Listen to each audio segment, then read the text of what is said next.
के प्रेस आमंत्रण पर आप सब पहुंचे हैं और आज हमारे बीच प्रेस कॉन्फ्रेंस में छात्र अधिकारों की लड़ाई लड़ने वाले, झारखंडी हक अधिकार की लगातार लड़ाई लड़ने वाले देवेंद्र नाथ महतो जी हैं, जो दिल्ली से आज ही लौटे हैं अपना इलाज करा करके। आप लोगों को मालूम होगा कि सहायक पुलिसकर्मियों के आंदोलन में इन पर लाठीचार्ज की गई थी। उसके बाद लगातार इनका इलाज रांची के रिम्स में हुआ और उसके बाद दिल्ली के गुरु नानक अस्पताल में इनका इलाज हुआ। हमारे बीच मौजूद हैं छात्र नेता मनोज यादव जी, जो लगातार छात्र अधिकारों की लड़ाई लड़ते रहे हैं, और योगेश चंद्र भारती जी, वो भी लगातार छात्र हितों की लड़ाई लड़ते रहे हैं। आज के प्रेस कॉन्फ्रेंस का मुख्य मकसद ये है कि झारखंड में मानसून का सत्र समाप्त हो गया है और आप सब जानते हैं कि लगातार झारखंड में हम लोग नीतिगत मसलों पर लड़ाई लड़ रहे थे और ये बहुत दुर्भाग्य का विषय है कि मानसून के सत्र के बाद अब सरकार का कोई सत्र नहीं है। मतलब कि अब नीतिगत मसलों पर कोई भी सदन के अंदर बहस नहीं हो पाएगी और समाधान का रास्ता नहीं निकल पाएगा। जिस तरीके से अनुबंध कर्मियों ने अस्थायीकरण की मांग की थी, जिस तरीके से झारखंड में सहायक पुलिसकर्मियों ने आरक्षी संवर्ग में अपना नियोजन की मांग की थी, झारखंड में खतियान आधारित स्थानीय नीति, नियोजन नीति, तमाम नियुक्तियों के कैलेंडर को समय पर पूरा करना और झारखंड में विस्थापन आयोग का गठन करना, इन तमाम पहलुओं पर, जिन पहलुओं पर लेकर के लगातार हम लोग लड़ाई लड़ रहे थे, वो सारे सपने अधूरे के अधूरे रह गए हैं। हम लोग इस बात की भी निंदा करते हैं कि हमारे नेता देवेंद्र नाथ महतो जी पर लाठीचार्ज की गई और उसके बाद उन पर केस मुकदमा दर्ज किया गया। हमारे साथी संतोष महतो पर लाठीचार्ज हुई, उनके ऊपर भी केस मुकदमा दर्ज हुआ। मैं चाहूँगा कि हमारे नेता देवेंद्र नाथ महतो जी इस विषय पर अपनी राय रखेंगे कि लाठीचार्ज के बाद इलाज के क्रम में उन्हें किन किन परेशानियों का सामना करना पड़ा है और अब वो झारखंड लौटे हैं तो सरकार से क्या कुछ कहना चाहते हैं। बहुत बहुत धन्यवाद कि आज भीषण वर्षा के बावजूद आप तमाम प्रेस मीडिया के साथीगण आप लोग पहुँचे और हर संघर्ष में कदम से कदम मिलाकर, कंधा से कंधा मिलाकर आप लोग ने सहयोग किया है। इसके लिए तहे दिल से बहुत बहुत धन्यवाद।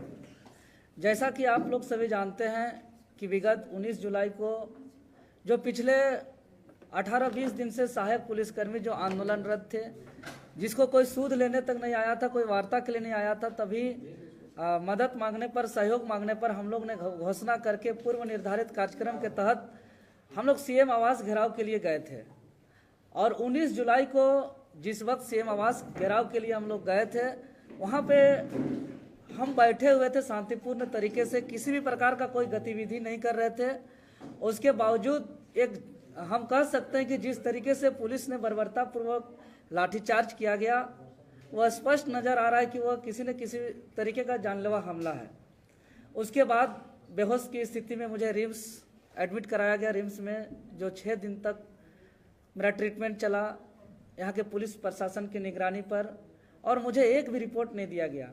जो बेहतर इलाज के लिए चिकित्सक के परामर्श अनुसार फिर हम दिल्ली गए और वहाँ का रिपोर्ट से हमको जानकारी मिला कि मेरा ब्लड क्लॉटिंग पेट में था, जिसका ट्रीटमेंट में बदलाव किया गया और उसके बाद हम स्वस्थ होकर के आप लोग का, सबका, राज्यवासियों का दुआ और डॉक्टर का दवा और आप लोग सबों का प्यार और आशीर्वाद से हम सकुशल स्वस्थ लौटे हैं।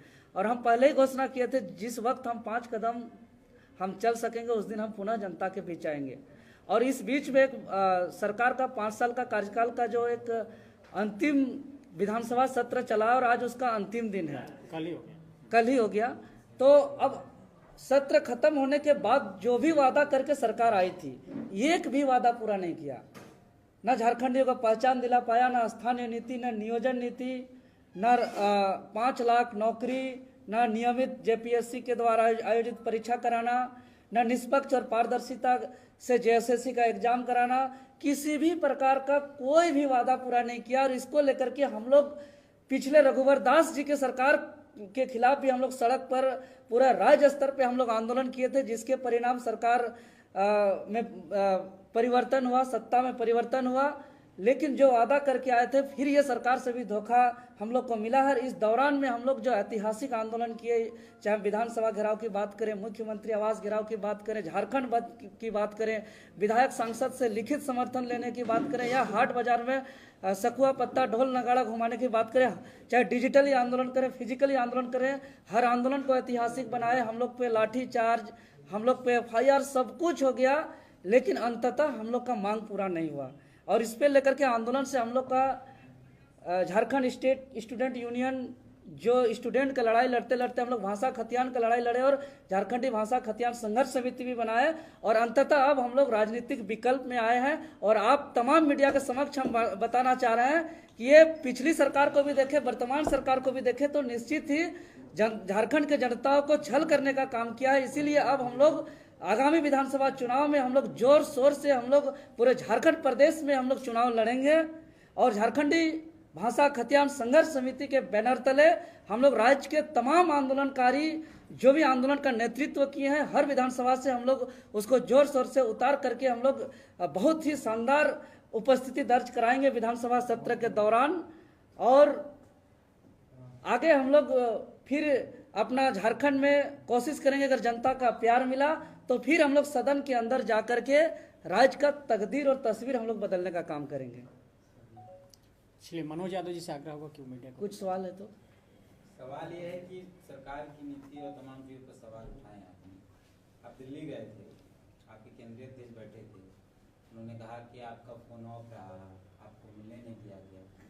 भारत के इतिहास की पहली ऐसी पार्टी है जहाँ केंद्रीय अध्यक्ष को ही मिलने नहीं दिया जाए, इस पर क्या कहेंगे?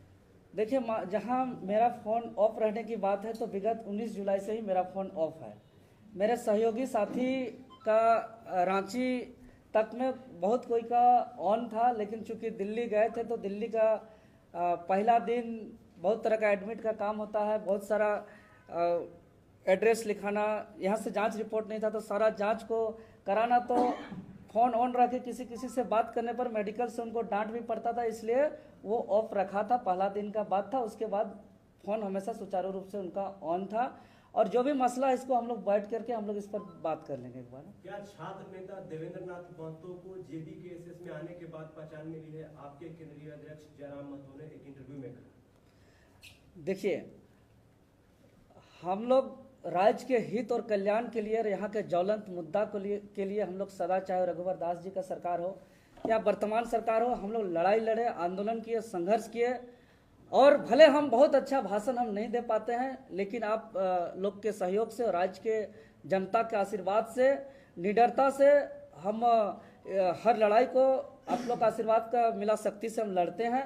और इस लड़ाई से कई ऐसा रिजल्ट मिला है, जैसे JSSC CGL रद्द हुआ, उसके अलावा बहुत ऐसा ये नेत्रहाट विद्यालय को जो है कि CBSE मोड पर ले जाना चाहता था, बहुत पहले उस समय हम लोग लड़ाई लड़े। 4 केंद्रीय विद्यालय को जो है कि बंद कर दिया गया था, उसको हम लोग चालू कराए। ऐसा कई ऐसा आंदोलन है जो हम लोग का बहुत आंदोलन सफल हुआ और ये आप लोग का आशीर्वाद से मिला शक्ति से लड़ते हैं, ये जनता का प्यार है। और लड़ाई लड़ते लड़ते हम लोग JBKSS बनाए हैं और JBKSS आज राज्य का सबसे बड़ा संगठन। इतिहास गवाह है, आप लोग देखते हैं हम लोग कोई JBKSS शामिल होकर के यहाँ से प्रमोट नहीं हुए हैं। JBKSS को शुरुआती दौर से हम लोग इसमें हैं और JBKSS को मजबूती देने के लिए कई अपने बदन पर पुलिस या लाठी लिए हैं, कई धारा लिए हैं। आपका परिचय जो है वो संगठन में आने के बाद हुआ है, तो संगठन तो बनाए हम लोग और संगठन को लेके चले आगे। लेकिन उसी के कोर कमेटी में आप नहीं है, उसी में किसी कमेटी में आप नहीं हैं, आप तीनों नहीं हैं। देखिए, ये तो केंद्रीय अध्यक्ष जी जारी किए हैं, ये सवाल उनसे पूछा जाए तो बेहतर होगा। क्या आप लोग अलग पार्टी बनाने की रणनीति बना रहे हैं क्या? अरे अलग पार्टी हम लोग एक नया जो है कि झारखंडी भाषा खतियान संघर्ष समिति बनाए हैं, उसको लेकर के चले हैं, उसको मजबूती करने के लिए लड़ाई लड़े हैं। तो बोलते रहे हैं कि अलग जाने का मन है तो चले जाइए। अदित मध्य एक इंटरव्यू में बोले हैं कि जाने का मन और ऐसा आज तक हम कहीं बोले हैं क्या कि हम कहीं जाना चाहते हैं? केंद्रीय अध्यक्ष की बात क्या है? जाने का सवाल ही नहीं है। झारखंडी भाषा खतियान संघर्ष समिति को बनाने के लिए यहाँ अपना माँ को त्यागना पड़ा है, अपना घर को छोड़ना पड़ा है, अपना बदल पर सैकड़ों लाठियां लेनी पड़ी है, कितनों रात जंगल झाड़ में खुले आसमान पे सोना पड़ा है, कई धारा लेना पड़ा, हटवार तक जाना पड़ा है। इतना पुलिस का लाठीचार्ज हो गया कि जो है कि हम कोई बीमारी लेकर के, हम रोगी दुखी लेकर के हम हॉस्पिटलाइज नहीं हुए थे। हम दो बार अगर हॉस्पिटलाइज हुए हैं। इस बात को कह रहे हैं कि कहीं और जाने का मन है तो बता दीजिएगा पहले ही। ये तो हम लोग सब जानते हैं कि आपने क्या किया। आपका संघर्ष रांची के मीडिया हाउस से छुपा नहीं। देखिए, हर संगठन में अंदरूनी कुछ चीज चलता है, ये सब वार रूम में समझने की बात है। हम इस पार्टी धर्म को निभाते हुए आप लोग से हम यही कहेंगे कि हम लोग वार रूम में बैठ के इस पर हम लोग जो है कि अपना समझ लेंगे इस चीज को। रांची दिल्ली में आपका कौन सा कॉन्फिडेंशियल इलाज चल रहा था? इलाज भी आजकल गोपनीय होता है, हम लोग जानना चाहते हैं। देखिए इलाज तो डॉक्टर का सारा रिपोर्ट है, सब मीडिया बंधु आपके सच है। केंद्रीय देश ने कहा गोपनीय इलाज चल रहा था। नहीं, किसी प्रकार का गोपनीय इलाज नहीं चला है। हम आप लोग आपके के केंद्रीय साथ देश ने कहा है। अच्छा वो बात हम लोग कर लेंगे आपस में, जो भी मामला है, और हम लोग वार रूम से इस चीज को हम लोग समझ लेंगे। क्या कहेंगे मनोज भैया? आप देखिए, सबसे बड़ा कोई पार्टी आप बना रहे हैं, अलग कहीं जा रहे हैं, कहीं जाने का मूड है। आपको जेबी केसेस से टिकट संजय नहीं जी, मिलेगा तो मेरा सवाल आपसे है, मनोज जी, मेरा सवाल आपसे है कि सेंट्रल कोर कमेटी का गठन किया गया, 25 लोगों का नाम है। उस 25 लोगों में सिर्फ जो आपके केंद्रीय अध्यक्ष है जयराम महतो का नाम है, उसके बाद जो 24 लोग हैं वैसे लोग हैं जो सिर्फ स्टेज पे जाके बैठते हैं, फोटो खींचने का काम करते हैं। लेकिन 8 में 7 प्रत्याशी का नाम नहीं, 8 में 7 प्रत्याशी का नाम नहीं। आप तीनों लोग प्रखर रूप से बोलते हैं, क्या जयराम महतो को आप लोगों से डर लगता है कि आप उनसे आगे निकल जाइएगा, इस कारण से आप लोग का नाम नहीं दिया गया? मनोज भैया देखिए, तीनों लोग बोलिए, जवाब दीजिए, जवाब चाहिए सर। अरे सब के सवाल के जवाब देंगे, आप लोग आग बका रहे हैं। इधर सुनिए, देख खाटा खाटी बोल रहे हैं आप लोग, जो है सो हमको बढ़िया से जानते हैं। हम आज से जेबी, अरे जिस समय बता रहे हैं जेबी केसेस पैदा भी नहीं हुआ था। आपको मैं जो बोलूंगा वो खाटा खाटी बोलूंगा। हो सकता है कि उस पर मैट्रिक इंटर में भी हमारे केंद्रीय अध्यक्ष पढ़ते होंगे। 2008 में मैं पहली बार की जेल गया था, मालूम होगा। 2016 में मैं जेल गया था, आप लोगों को मालूम होगा। 2018 में मैं जेल गया था। 2019 में तीर्थनाथ आकाश जी साथ में हमारे जेल में थे, पूछ लीजिए इनको। गलत सलत नहीं बोल रहे हैं। यहाँ पर जो आप लोग, जो हम लोग बात कर रहे हैं कि झारखंड के मुद्दों का, अभी 10 साल से सीजीएल नहीं हुआ, सरकार इस पर कोई बात नहीं करी। 6 साल से कोई जो ऐसे टेट परीक्षा नहीं हुई, उस पर कोई बात नहीं कर रहा है। ये सब सरकार खाली धर्म पर ऐसे वैसे करके, और लोग राजनीति को जो उलझा दे रहा है, यहाँ पर झारखंड के हित के बारे में कोई बात नहीं कर रहा है। हम लोग बात कर रहे हैं कि हम लोगों का एकमात्र उद्देश्य है, जिस झारखंड का सपना आप लोग देख रहे हैं, उस झारखंड को साकार करने का। आप बोलते हैं 1932 खतियान लाएंगे, 1932 खतियान, फलना मुख्यमंत्री बन जाएगा, चिल्ला मुख्यमंत्री। अरे पहले विधायकवा तो बनाओ, तब ना मुख्यमंत्री बन जाएगा।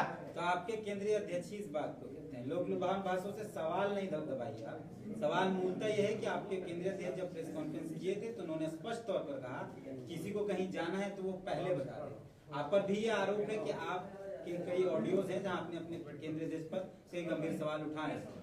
क्या कुछ टूट है अंदर?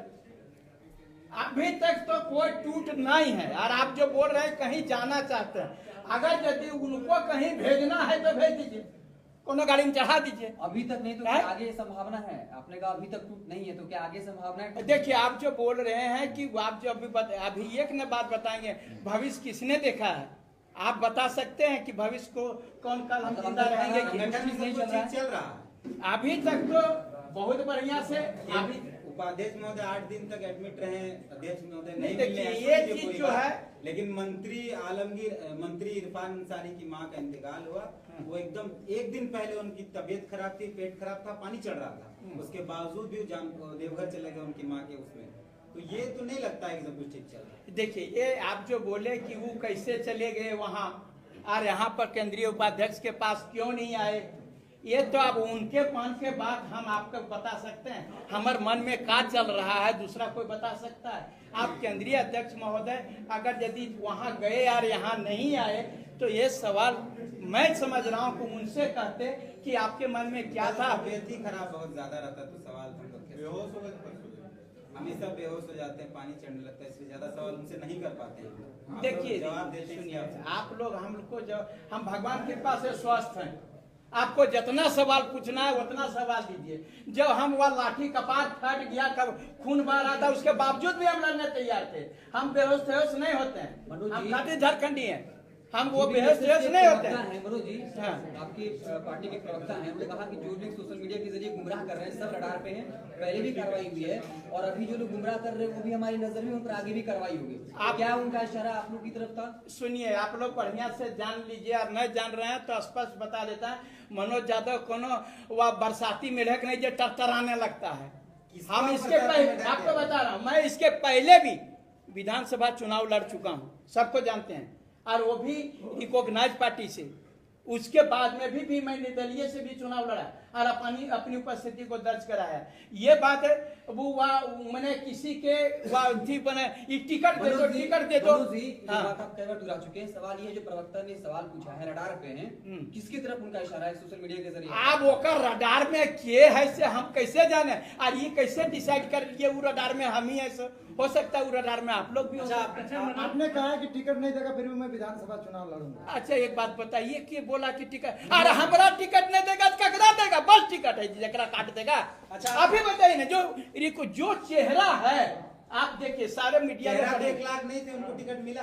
1 लाख नहीं थे उनको टिकट मिला। देखिए तो अगर कई चेहरे थे। इधर सुनिए आपको बता रहे हैं अगर यदि वो अपने पैर में कुल्हाड़ी मारने का कोई सोच लेगा तो आपको बचा पाएगा। अच्छा एक सवाल स्पष्ट सवाल है, हाँ। जेबी केसेस से आप लोगों को इग्नोरेंस मिलता है क्या?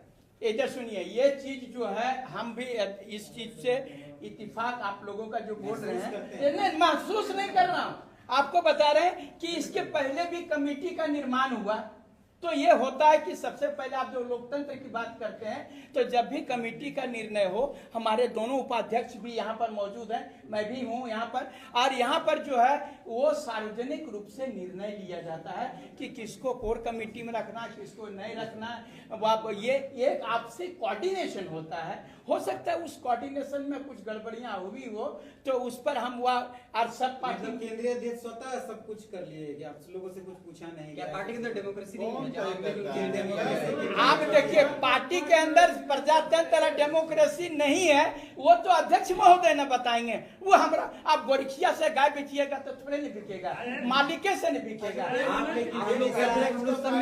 कार्यकर्ताओं का और बाकी नेताओं का पार्टी है जेबी केसेस, ये सिर्फ अध्यक्ष का पार्टी है नहीं, ये पूरे झारखंड के पार्टी है। तो फिर अरे हर एक जनता से कैसे लेता मनोज है? यादव जी आप खुद को गोरखिया बोल रहे हैं, इसका मतलब क्या होता है पता है? पार्टी में आपकी कोई अहमियत नहीं है। देखिए यही बोल रहा है अभी इसलिए बोल रहा हूँ कि जब सब चीज केंद्रीय अध्यक्ष कर रहे हैं तो हम लोग क्या करें? ना ही हम लोग उपाध्यक्ष। आप लोग पार्टी में क्यों है फिर जब सब कुछ केंद्रीय अध्यक्ष कर रहे हैं? और आपने कहा कि आप लोग पार्टी बनाए हैं, कौन पार्टी बनाए हैं? जेबी केसेस आप लोग बनाए हैं मिलकर। देख फिर वाला बात जेबी केसेस जहाँ से बना था हम लोग उसके अंग हैं जहाँ से भी हो और तमाम लोग हम लोग जो है अगर यदि अभी ये से जिस समय आपको बता रहे हैं बीजेपी भी इतनी बड़ी पार्टी है ना, उन्होंने क्या कहा कि अगर यदि टिकट देंगे तो थर्ड पार्टी का हम वहां पर सर्वे करवाएंगे। तो हर एक क्षेत्र में सर्वे कराइए उसके बाद टिकट दीजिए तब न पता चलेगा कि कौन मजबूत है। यहाँ पर जो है जाके घुसुर काना फुसकी करके टिकट ले लीजिएगा तो बस चलना जयराम महतो ने यही पीसी में कहा कि इस बार जो भी कैंडिडेट होंगे विधानसभा में वो थोपे में नहीं होंगे लोकसभा की तरह। तो आप लोग 3 यहाँ पे बैठे हैं, क्या आप लोग थोपे हुए कैंडिडेट थे? ये चीज तो उन्हीं को पूछना चाहिए था कि थोपे हुए कैंडिडेट मनोज यादव थोपल कैंडिडेट है, वो हकरल कैंडिडेट है। आप लोग फालतू वाला बोल देते हैं थोपल कैंडिडेट है।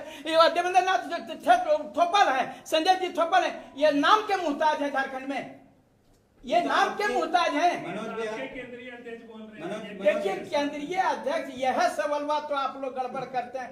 जो कुछ पूछता है उसका जवाब उन्हीं से पूछिएगा तो ज्यादा बेटर होगा। अगर आप कुछ बोल देंगे तो आप लोगों को लगेगा कि सब कुछ ठीक नहीं चल रहा है। अच्छा आप तीनों से एक सवाल है, जैसे कि आप बोलते हैं थोपा नहीं जाता है, ऐसे नहीं होता वैसे नहीं होता है, तो जो आप लोग का निर्णय होता है वो एक आदमी करता है? यहाँ पर राजतंत्र है, लोकतंत्र है, क्या है आपका पार्टी का? नहीं, इस चीज का सवाल हम सीधा जवाब देंगे। यहाँ राजतंत्र है, यहाँ राजतंत्र। आज तक अभी तक जो है हम लोगों से राजा कौन है? राजा है सकरा तो सबको दुनिया देख रहा है। मतलब बता दीजिए राजा जो है। देखिए हम तमाम जेबी केसेस जितने भी आपके मीडिया के माध्यम से देख रहे हैं, तमाम मीडिया के माध्यम से हम जेबी केसेस के तमाम छोटे से लेकर बड़े पदाधिकारी हो या उसके सपोर्टर हाथ जोड़ के विनती कर रहा हूं, क्या मनोज यादव ने कभी तोड़ने का काम किया? मनोज यादव ने जोड़ने का काम किया कि हम लोगों को ले जाकर के मिलाते हैं कि हम हमारा पार्टी आगे बढ़े। लेकिन जब आपको कहीं ना कहीं से कुछ गड़बड़ी लगने लगेगा तो ये अच्छा बात नहीं है। और आप लोग जो है पब्लिकली नहीं पूछिए, हम लोग सब मिलजुल करके बातचीत देखिए। एक बात बताइए, एक सवाल मेरा आपसे। आप देखिए अगर यदि वैसा होगा तो भस्मासुर हो जाएगा भैया।